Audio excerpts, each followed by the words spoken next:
အားလုံးမင်္ဂလာပါလို့နော်ဟုတ်ကဲ့ကျွန်တော်တို့ခရစ်စမတ်အချိန်အခါရောက်လာတဲ့အခါမှာလူတွေအထူးတလဲ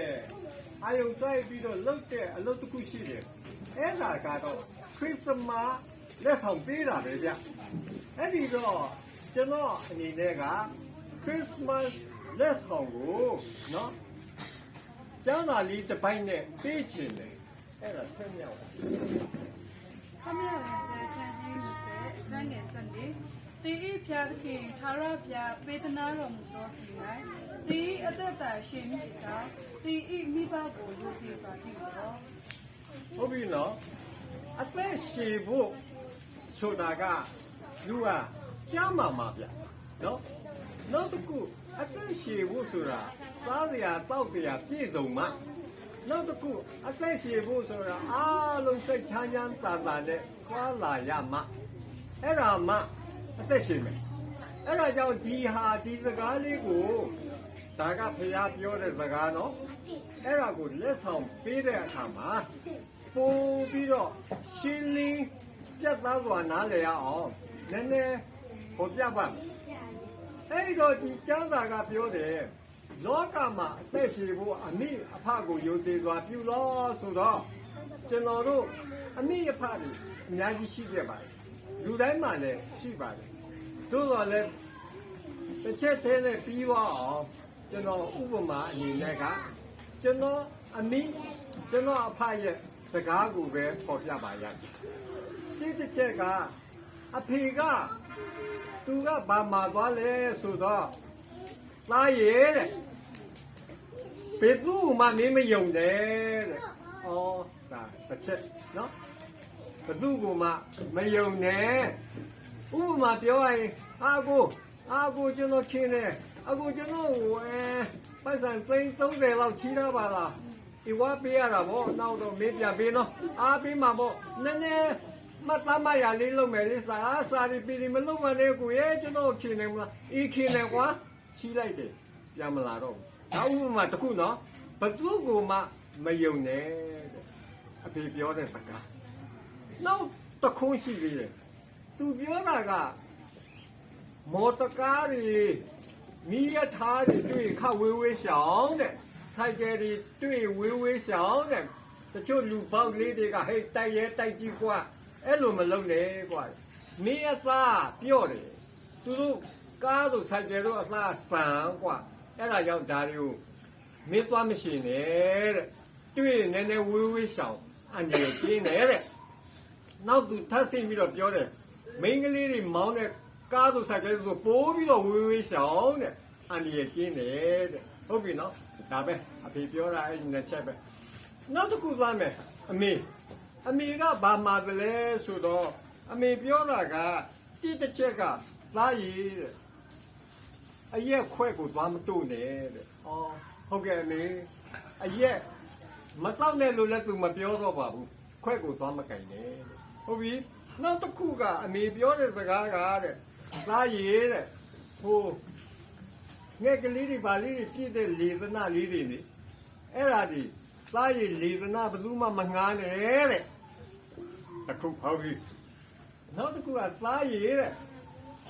စက်ဘိန်းမငားနဲ့တဲ့အေးဟုတ်ပြီအမေနောက်တစ်ခုကသားရည်တဲ့ကိုယ့်ရဲ့ချစ်သူတို့ကိုယ့်ရဲ့ဇနီးတွေတို့ဘာတို့မငားနဲ့တဲ့လူတွေကအဲ့ဒါမှနေငားလိုက်အားကြီးဆော့တာပဲတဲ့ဩဟုတ်ကဲ့အမေဒါကြောင့်ဒါမိဘပြောတဲ့စကားပေါ့နော်အဲ့ဒါကျွန်တော်ပြန်ပြီးတော့လက်ဆောင်ပေးတယ်ဒါကျွန်တော်ရဲ့ခရစ်စမတ်လက်ဆောင်ပဲဟုတ်ပြီနော်ကဲဒေသနာဘက်ကိုသွားမယ်ဒေသနာကခရစ်စမတ်ဒေသနာပဲဗျကျန်တာတစ်ချက်နဲ့သွားမယ်ချောလို့ဘုတချင်းခန်းကြီးငါငယ်ပြီငါနမငါခင်မူငါဥယျာဉ်ထဲသို့ငါဝင်လာသည်ငါမှုရံနှင့်နန္တာမျိုးကိုခံယူသည်ငါပြားရည်နှင့်ပြားလက်ပုတ်ကိုစားရသည်ငါတို့နှင့်စပြည့်ရည်ကိုတောက်ရသည်ငါအဆွေတို့စားကြလောငါမိဆွေတို့တောက်ကြဝါစာတောက်ကြလောဘုရားသခင်ရဲ့သားတော်ဟာလူလောကကိုဝင်လာတဲ့အခါမှာကဘာကြီးကိုကြည့်လိုက်ကြဟာစားပြီးတောက်ပြီးသုံးဖို့ စွဲဖို့နော်အစလာအရာရာအဖခမီးတော့လောက်ထားပြီးတာပဲအဲ့လိုကျွန်တော်တို့လူသားတွေကကဘာပေါ်ရောက်လာတဲ့အခါမှာလူဖြစ်လာတဲ့အခါစားဖို့တောက်ဖို့နေဖို့ထောင်ဖို့ထိုင်ဖို့အကုန်လုံးဘုရားသခင်လုပ်ပြီးပြီကျေးဇူးကြီးတယ်ကွာဘုရားသခင်ကျေးဇူးကြီးတယ်မင်းတို့စားကြတော့မင်းတို့သုံးကြပျော်ပျော်ရွှင်ရွှင်နေကြနော်ဥပမာအိမ်ဆောက်ဖို့ဆိုဘုရားသခင်ကတစ်ပင်နေဝါပင်နေနော်အိမ်မိုးဖို့ဆိုဓနိတွေနော်ပို့ပြီးတော့စဉ်းစားမယ်ဆိုရင်ညီကြီးထဲကတူးတဲ့သုတ်တေသံနေဘုရားသခင်ကဘာကြီးကိုပေးလာတာအပြည့်စုံပဲကွာလူသားတွေရေမင်းတို့ပျော်ရွှင်စွာသုံးပြီးတော့စားကြတောက်ကြဆိုတာသူပြောတဲ့စကားဘုရားသခင်ရဲ့သားတော်ဒါလူပြည်ကိုလာတဲ့အခါသူပြောတဲ့စကားကဲနောက်တစ်ခုကတော့ပို့ပြီးတော့အရေးကြီးတယ်အဲ့ဒီဘုရားရှင်ရဲ့သားတော်ကလူရဲ့နှလုံးသားတဲ့ကိုလာပြီဒီတခါတော့လူတွေစီကိုလာပြီလူတွေနဲ့ထိတွေ့ဆက်သွယ်ပြီးအဲ့ဒီကကျမ်းစာတစ်ချက်ဖတ်ပြပါ ရှလမုန်တချင်းခန်းကြီးငါအခန်းငယ်လေးငါသည်အိပ်ပျော်စေနှလုံးနိုးလျက်ရှိ၏ငါချစ်ရာတတိဤစကားတန်သည်ငါနမငါချစ်တော်အမိငါကြိုငါဤစုံလင်တော်သူငါအားဖွင့်ပါငါကောင်းသည်နင်းနှင့်၎င်းငါစပင်သည်ည၌ကြားပြတ်သောနင်းဆက်များနှင့်၎င်းဆိုသည်ဟုဆိုလျက်ကောက်၍နေတော်မူ၏ဒီဟာကနည်းနည်းအရေးကြီးသွားပြီဘုရားသခင်ရဲ့သားတော်ဟာလူလောကတွေကိုဆင်းလာတဲ့အခါမှာလူသားတွေရဲ့နှလုံးသားလူသားတွေရဲ့အချစ်လူသားတွေရဲ့ယုံကြည်ချက်ကိုရယူဖို့လာခြင်းဖြစ်အဲ့ဒါကြောင့်အခုကကျမ်းစာကပြောတယ်ဒီလူနှစ်ယောက်နော်မိန်းမပြိုလေးတစ်ယောက်နဲ့ယောက်ျားပြိုလေးတစ်ယောက်ကအဆက်အသွယ်ရှိပါတယ်အဲ့တော့ယောက်ျားလေးဖြစ်တဲ့လူကအဝေးကလာပြီးတော့သူကနှင်းတော်တွေကလည်းဖြတ်လာသေးတယ်ဝေးလဲဝေးတယ်မောလဲမောတယ်ရောက်လာတဲ့အခါသူတကားခောက်ချစ်ရဲတဲ့နော်သူခေါ်တာငါနမညီမလေးလို့ချစ်ရတဲ့သူငါအမိအမေလိုလေးလေးစားစားချစ်ရတဲ့သူနော်နောက်တစ်ခါမင်းမရှိရင်လည်းငါမနေတတ်ဘူးလို့ပြောတဲ့သူပုဂ္ဂိုလ်ဟာငါတကားဖွင့်ပါလို့ပြောတယ်နော်နောက်ပြီးတော့ငါလာရတာဝေးတယ်ငါဖြတ်ကျော်ရတဲ့ခရီးလမ်းတွေကဝေးတယ်အဲ့ဒါကြောင့်နှင်းတွေကြတယ်မိုးတွေဆိုတဲ့ငါချမ်းနေပြီငါကိုတကားဖွင့်ပေးပါတဲ့ဟုတ်ပြီနော်ယေရှုခရစ်တော်ဘုရားဟာကျွန်တော်တို့လူသားတွေရဲ့နှလုံးသားတွေကိုဝင်ဖို့သူခက်လာရောက်ရတယ်ခက်ဆိုတော့မွေးဖွားတဲ့ကဟိုးနွားတစ်ခွက်ထဲမှာမွေးရတယ်နောက်ဘဝအသက်တာမှာမိခင်ကြီးကိုမုတ်ဆိုးမကြီးကိုသူလှုပ်ကျွေးရပြီးတယ်ပြလက်မလုံးနဲ့နော်ဖခင်ကြီးကခတ်ဆိုးတော့ွယ်လုံးသွားတယ်ဟုတ်ပြီနော်နောက်တစ်ခုကသူကဗာပြောလဲဆိုတော့အေးမင်းတို့ငါ့ကိုပြန်ချစ်ပါဆိုတဲ့သဘောပဲသူကိုယ်တိုင်လက်ဝါးကတိုင်းတက်ပြီးမှကျွန်တော်တို့နဲ့ပုံရင်းနှီးအောင်လုပ်ခဲ့ရတဲ့အဖြစ်ကိုပြန်တွေးကြည့်တဲ့အခါမှာယေရှုခရစ်တော်ဘုရားကျွန်တော်တို့လူတွေနဲ့မိတ်ဆွေပွဲကိုခက်လာရတယ်ဆိုတာ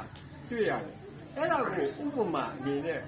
ရှောလမုန်မင်းကြီးကပေါ်ပြထားခြင်းဖြစ်တယ်ဟုတ်ပြီနော်ကျမ်းစာနောက်တစ်ချက်ဖတ်ပြ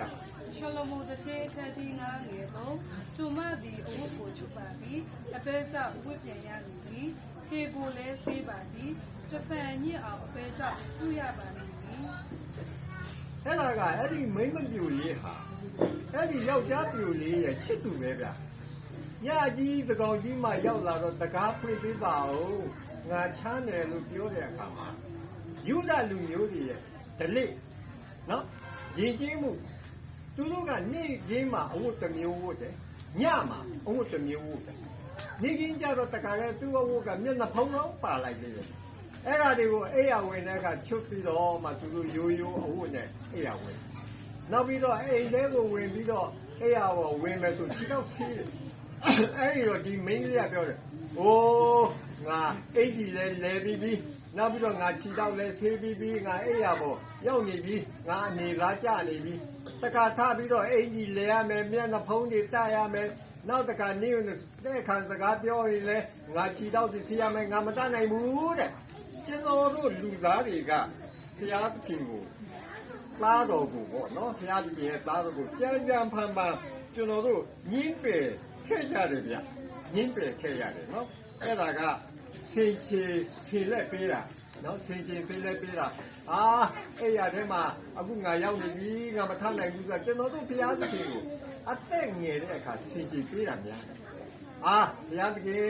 အလုတ်အကင်ကောင်းကောင်းရှာအောင်မယ်မိသားစုတွေရှာဖွေကျွေးရမယ်လူဘဝမှာလူသူနဲ့တူအောင်လုပ်ရမယ်ဆိုတဲ့စကားအရာယေရှုခရစ်တော်ဘုရားကိုလက်ခံဖို့ထက်ကျွန်တော်တို့ကိုယ်ကြီးကိုယ်တိုင်အရင်ဆုံးစဉ်းစားတဲ့အကြောင်းများပါကျမ်းစာတစ်ချက်ဖတ်ပါ ရှောလမုန်တခြင်းခန်းကြီး9အငယ်4မှ9ငါချစ်ရာသခင်သည်လက်တော်ကိုတကားပေါက်ထဲသို့တွင်းတော်မူပြီးဖြစ်၍သူ့ကိုချစ်သနာတော်စိတ်အားစီးသဖြင့်ငါချစ်ရာသခင်အားတကားကိုဖွင့်အံ့တော်ငါထတော်အခါငါလက်မှမူရသည်ငါလက်ချောင်းတို့မှပတတိမြင့်ရသည်တကားချင်တိုင်ပေါ်မှာဆက်ဆက်ကြလိမ့်မည် ဒီအမျိုးသားလေးကိုချစ်သူတော့ချစ်သူပဲ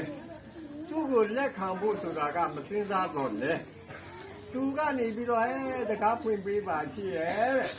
ငါချမ်းလို့ငါကောင်းလဲဆိုလို့ရေတွေနှင်းနေကြလို့ဆိုပြီးတော့မပြည့်မနေဟိုးတကားရဲ့အပေါက်ကနေဂျက်လုံးညာရမလားဆိုပြီးတော့သူလိုက်စမ်းကြည့်ပြီးတော့ဝင်ဖို့ကြိုးစားတဲ့အခါမှာ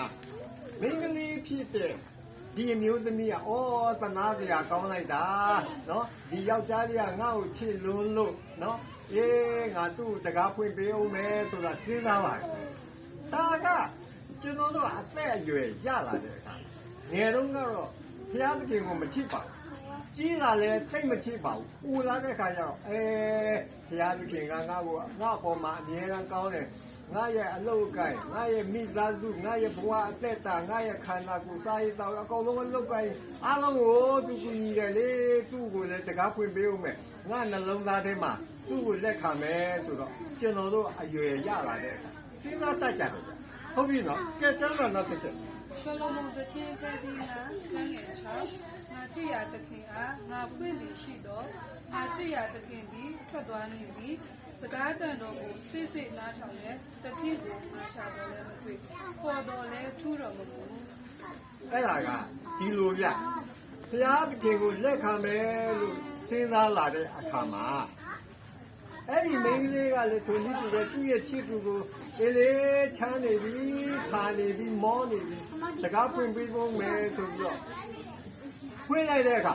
မရှိတော့ဘူးဟိုလူကမခံနိုင်လို့ဘယ်ကိုထွက်သွားလို့ဘယ်အရေးထဲမှာသွားခိုနေလို့ဘယ်မှာသွားပြီးတော့အနားယူရတယ်ဆိုတာမသိဘူးကျွန်တော်တို့တော့ရှောလူမင်းကြီးကိုကြည့်သူ့အသက်တာမှာဘုရားသခင်ကသူ့ကိုရွေးတယ်ဘုရားသခင်ကသူ့ကိုဘယင်အရာခန့်တယ်ဘုရားသခင်ကသူ့ကိုခွန်အားတတ်တိနဲ့ယာရုအများကြီးပေးတယ်အစားအစာစစ်မဲ့အင်္ဂါပြီးတယ်ဒါပေမဲ့ဘုရားသခင်ကိုသူလက်မခံတဲ့အခါမှာဘုရားသခင်ကထွဲသွားတော့နောက်စစ်ပွဲတွေကြတော့ဘုရားသခင်လောက်ပါအောင်ခေါ်လို့မရတော့ဘုရားသခင်သွားပြီရန်သူတွေလာဝိုင်းနေပြီးဘယ်လိုလုပ်ရမလဲမရတော့နောက်ဆုံးတော့နောက်ဝင်တယ်သွားတော့မင်းဒီတိုက်ပွဲမှာပြေးပါပဲသူတော်ကြောက်မှာအဲ့ဒါကြောင့်ဒီကျွန်တော်တို့ကနေ့ဒီအသက်တာမှာဘုရားသခင်ကခေါ်တဲ့အခါမှာကျွန်တော်တို့ထူးမှအောင်မိမယ်နှုတ်မို့ဘုရားသခင်ကခွာသွားပြီဆိုတာလိုက်မရှာနဲ့တော့မရတော့ဘူးသို့တော်လည်းဒီမိန်းကလေးကရှာတယ်လမ်းပေါ်မှာရှာလိုက်ရက်ွက်ထဲမှာရှာလိုက်ဘောဟိုလူမေးလိုက်ကင်းသမားတွေကိုမေးလိုက်ကဲကျမ်းစာတစ်ချက်ပါ ရှောလမုန်တခြင်းခန်းကြီး3ငယ်လေသူတို့မှအငယ်ငယ်လို့ပြလေငါဝိညာဉ်ဆက်တော်သူကိုတွေ့၏ငါသည်သူ့ကိုမလို့အမြဲကြိုက်၍ငါ့ကိုဖားနေသောမိခင်ထိန်၌အိယာခန်းကျဲကိုဆောင်ခဲ့၏ဟုတ်ပြီနော်အဲ့ဒီအမျိုးသားလေးကိုလိုက်ရှာတဲ့မိန်းကလေးဟာတနည်းအားရောက်တော့သူကတွေ့သွားတယ်ဗျနောက်ကျောကနေတွေ့တော့အတင်းလိုက်ပြီးတော့လက်ကိုဆွဲပြီးတော့မှလက်ကိုမလွတ်တော့ဘူးတဲ့ဟုတ်ပြီနော်ကျွန်တော်တို့ရဲ့ဘဝအသက်တာမှာအိုမင်းကြီးညော်လာတဲ့အခါကျမ်းမာရေးတွေကုံဆုံးသွားတဲ့အခါမှာအသက်ရှင်ဖို့ခက်ခဲလာတဲ့အခါမှာအဲ့ဒီပုံကိုမိအောင်ဖမ်းနာမှာဗျဖမ်းနာပြီးတော့မလွတ်တာကြိုင်နာမှာအခုနကျမ်းစာကပြောတယ်မိခင်ရဲ့အဲ့ရတွေကိုခေါ်သွားတယ်ဆိုတာကလူရဲ့သဘောနော်လူရဲ့သဘာဝမှာဣဇက်သူက ရေဘက်ခါကိုတဲ့သူ့အမေရဲ့အိတ်ခမ်းတဲ့တဲလေးတဲ့ခေါ်ယူပါတယ်အဲ့ဒါမင်္ဂလာဆောင်တာအဲ့ဒါလက်ထပ်တာအဲ့ဒါအဒီပေါင်းစားတာအဲ့ဒီဖြစ်အဲ့ဒီအချိန်ခါဒါကြောင့်အဲ့ဒီဘုရားသခင်ကိုကျွန်တော်တို့မိလိုက်တဲ့အခါမှာကျွန်တော်တို့ဒီအသက်တာကနေနောက်မဆောင်နိုင်တဲ့အသက်တာကြီးမြဲမြဲကင်ထားရမယ်ယေရှုခရစ်တော်ဘုရားကိုမြဲမြဲကင်ထားရမယ်အလုံးဘုရားသခင်ကောင်းကြီးပေးပါစေအာမင်